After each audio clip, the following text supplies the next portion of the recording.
ಎಲ್ಲರ ಕಾನೂನು ಎಲ್ಲರಿಗೂ ಒಂದೇ ಅಲ್ವಾ? ಸದನ ಒಂದೇ ರೀತಿ ನಡಿಬೇಕಲ್ಲ ಎಲ್ಲರಿಗೂ. ಫಸ್ಟ್ ರಾಜೀನಾಮೆ ಕೊಡ್ಲಿ, ಆಮೇಲೆ ತನಿಖೆಗೆ ಹೋಗ್ಲಿ. ರಾಜ್ಯದ ಅಬಕಾರಿ ಇಲಾಖೆಯಲ್ಲಿ 2,500 ಕೋಟಿ ರೂಪಾಯಿ ಹಗರಣ ನಡೆದಿದೆ ಅಂತ ವಿರೋಧ ಪಕ್ಷ ಬಿಜೆಪಿ ಆರೋಪ ಮಾಡ್ತಾ ಇದೆ. ಅಬಕಾರಿ ಸಚಿವ ಆರ್.ಬಿ. ತಿಮ್ಮಾಪುರ ಅವರ ರಾಜೀನಾಮೆ ಪಡಿಲೇಬೇಕು ಅಂತ ವಿಧಾನಸಭೆಯಲ್ಲಿ ಆಗ್ರಹ ಕೂಡ ಮಾಡಿದೆ. ಅಬಕಾರಿ ಇಲಾಖೆಯಿಂದ ಲೂಟಿ ಮಾಡಿದ ಹಣವನ್ನು ಕಾಂಗ್ರೆಸ್ ಸರ್ಕಾರ ಶೀಘ್ರದಲ್ಲೇ ವಿಧಾನಸಭಾ ಚುನಾವಣೆ ಎದುರಿಸ್ತಾ ಇರೋ ಅಸ್ಸಾಂ, ಕೇರಳ ಮತ್ತು ತಮಿಳುನಾಡಿಗೆ ರವಾನಿಸ್ತಾ ಇದೆ ಅಂತ ಆರೋಪ ಮಾಡಿ ವಿರೋಧ ಪಕ್ಷದ ಸದಸ್ಯರು ವಿಧಾನಸಭೆಯಲ್ಲಿ ಅಬಕಾರಿ ಸಚಿವ ಆರ್.ಬಿ. ತಿಮ್ಮಾಪುರ ಅವರ ರಾಜೀನಾಮೆಗೆ ಒತ್ತಾಯ ಮಾಡಿದ್ರು.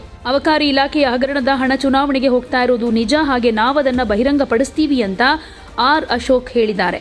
ತಿಮ್ಮಾಪುರ ಮತ್ತು ಅವರ ಪುತ್ರ ಭಾಗಿಯಾಗಿದ್ದಾರೆ ಎನ್ನಲಾದ ಮದ್ಯ ಹಗರಣದ ಬಗ್ಗೆ ಚರ್ಚೆಗೆ ಸ್ಪೀಕರ್ ಯುಟಿ ಖಾದರ್ ಅವಕಾಶ ಕೊಡಬೇಕು ಅಂತಾನೂ ಒತ್ತಾಯ ಮಾಡಿದ್ರು. ಲೋಕಾಯುಕ್ತ ಕೋರ್ಟ್ನಲ್ಲಿ ಕೇಸ್ ಆಗಿದೆ ಅಧ್ಯಕ್ಷರೇ, ನಾವು ಸುಮ್ಮನೆ ಸಂತೆಯಲ್ಲಿ ಭಾಷಣ ಮಾಡಿಲ್ಲ. ನಾವು ಲೋಕಾಯುಕ್ತದಲ್ಲಿ ಅಫಿಡವಿಟ್ ಡಾಕ್ಯುಮೆಂಟ್ ಲೋಕಾಯುಕ್ತದಲ್ಲಿ ಕಂಪ್ಲೇಂಟ್ ಆಗಿದೆ.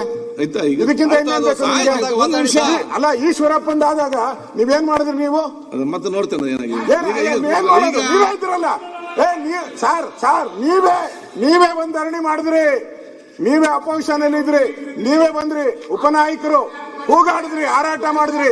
ಪಾಪ ಈಶ್ವರಪ್ಪ ತಪ್ಪು ಮಾಡದೆ ರಾಜೀನಾಮೆ ಕೊಟ್ರು. ಏನಾಯ್ತು ಕೋರ್ಟಲ್ಲಿ? ಅದು ಕೇಸು ನಡೆದಿರೋದ್ನ ಹೇಳ್ಬೇಕಲ್ಲ, ರಿಯಾಲಿಟಿ. ಅವ್ರದೆಲ್ಲ ಆ ವಿಡಿಯೋ ನೋಡಿದ್ಕೆ ಸಿ ಪಾಟೀಲ್ದು ಇವ್ರದೆಲ್ಲ ಫಸ್ಟ್ ರಾಜೀನಾಮೆ ಆಮೇಲೆ ತನಿಖೆ. ಈಶ್ವರಪ್ಪನವ್ರದ್ದು ಫಸ್ಟ್ ರಾಜೀನಾಮೆ ಆಮೇಲೆ ತನಿಖೆ. ಇದೇನ್ ಸ್ಪೆಷಲ್ ಕೇಸ ಇದು? ಎಲ್ಲರ ಕಾನೂನು ಎಲ್ಲರಿಗೂ ಒಂದೇ ಅಲ್ವಾ? ಸದನ ಒಂದೇ ರೀತಿ ನಡಿಬೇಕಲ್ಲ ಎಲ್ಲರಿಗೂ. ಫಸ್ಟ್ ರಾಜೀನಾಮೆ ಕೊಡ್ಲಿ, ಆಮೇಲೆ ತನಿಖೆಗೆ ಹೋಗ್ಲಿ.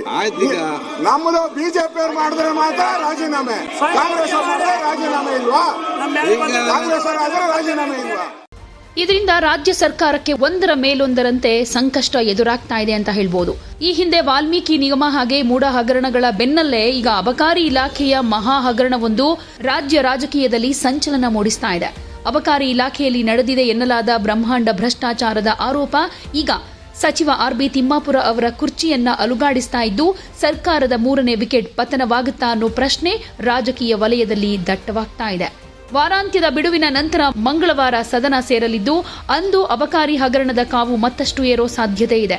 ತಿಮ್ಮಾಪುರ ಅವರ ರಾಜೀನಾಮೆ ಪಡೆಯೋ ತನಕ ವಿರಮಿಸೋದಿಲ್ಲ ಅಂತ ವಿಪಕ್ಷಗಳು ಶಪಥ ಮಾಡಿವೆ. ಈ ಹಿಂದೆ ಕಾಂಗ್ರೆಸ್ ಸರ್ಕಾರ ಬಿಜೆಪಿಯ ಮೇಲೆ ಮಾಡಿದ್ದ 40% ಕಮಿಷನ್ ಆರೋಪಕ್ಕೆ ಪ್ರತ್ಯಸ್ತ್ರವಾಗಿ ಈಗ ಬಿಜೆಪಿ ಅಬಕಾರಿ ಹಗರಣವನ್ನ ಬಳಸಿಕೊಳ್ಳೋದಕ್ಕೆ ರಣತಂತ್ರವನ್ನ ರೂಪಿಸ್ತಾ ಇದೆ. So with 2 senior officials of the excise department being arrested, the BJP is saying that the excise minister should take responsibility and resign. So what would you like to say? Misuse our name. Though officers misuse my name. This is not correct way. I have no. My role is no. This is only created by officers. कैसे बोलते हैं sir? क्या ऐसा create किया sir उन्होंने? इससे money करने के लिए misuse the name. This money, this goes to. This is his problem, not my problem. Sir, you are the minister of the department. How can you say now that this is not my responsibility? So many officers misuse the name. So what will you do to bring up a change, sir, to keep the system? So many changes. I've done so many changes. But still, they are still asking for money. Renewal 1 year tana, 5 years. 5 years once renewal. तो 5 years के बाद